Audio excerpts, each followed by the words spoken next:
صدر ذی وقار محترم ڈاکٹر ابوالفضل صاحب، مہمان ذی اعظام،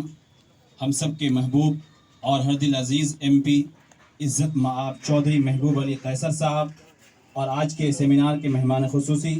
مفتی محمد سعید الرحمان قاسمی، مفتی امارت شریعہ بہار، اڑیسہ و جھارکھنڈ، اور تمام سامعین ذی احترام، سب سے پہلے میں آج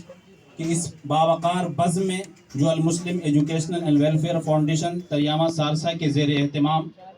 اور قومی کونسل برائے فروغ اردو زبان نیو دہلی کے زیر تعاون منعقد کی گئی ہے، آپ تمام علم دوست و اردو داں حضرات کا صمیم قلب کے ساتھ پرجوش استقبال کرتا ہوں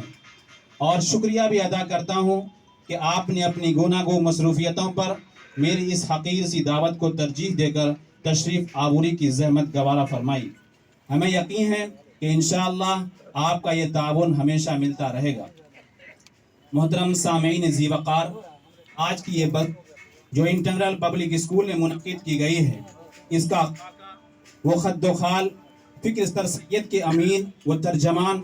سر سید ثانی کہے جانے والے محترم ماسٹر شاہد علی علیق صاحب مرحوم نے تیار کیا تھا۔ انہی کی صدارت میں اس کو منعقد ہونا تھا، لیکن اللہ تعالیٰ کو کچھ اور ہی منظور تھا، لاک ڈاؤن لگا اور اس کی وجہ سے سیمینار ملتوی ہوتا چلا گیا۔ اس درمیان ماسٹر صاحب بھی دائی اجل کو لبیک کہہ گئے، انا للہ و انا الیہ راجعون۔ ہم سب انہیں خراج عقیدت پیش کرتے ہیں اور دعا بھی کرتے ہیں کہ اللہ تعالیٰ ان کی مغفرت فرمائے، کرور کرور جنت نصیب کرے اور ان کے ادھورے خواب کو پورا فرمائے، آمین۔ محترم حضرات، دنیا میں مختلف مذاہب کے لوگ آباد ہیں، انواع و اقسام کی بولیاں بولی جاتی ہیں۔ خود ملک بھارت میں ایک سروے کے مطابق بولی جانے والی زبانوں کی تعداد تقریباً 427 ہے، تاہم کچھ زبانیں ایسی ہیں جو اپنی نمایاں خصوصیات کی بنیاد پر الگ شناخت رکھتی ہیں اور پوری دنیا کے لیے مرکز توجہ بنی ہوئی ہیں۔ انہی زبانوں میں سے ایک زبان اردو بھی ہے، جس کی خمیر میں مختلف تہذیبوں، زبانوں اور فرقوں کی خوبیوں کو سمو لینے کی مکمل استعداد موجود ہے۔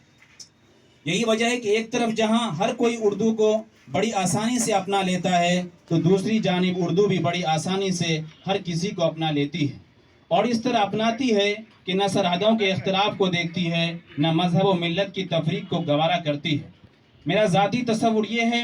اگر کسی زبان کو یہاں کی روایتی گنگا جمنی تہذیب کی ترجمانی کا حق حاصل ہوتا ہے تو وہ زبان صرف اردو ہی ہو سکتی ہے۔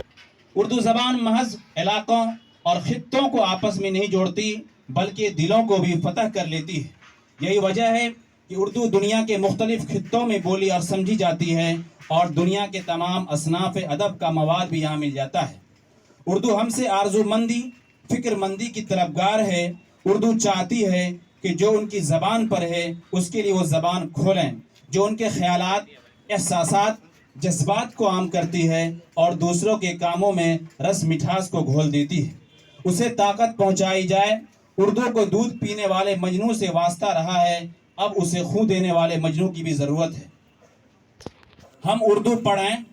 لکھیں، بولیں، اس کو پھیلائیں تو اردو آگے بڑھے گی، اردو ترقی کرے گی، اور آنے والی نسل کو اردو پڑھائیں گے اور انہیں تہذیب سے آراستہ کریں گے تو سماج شائستہ، مہذب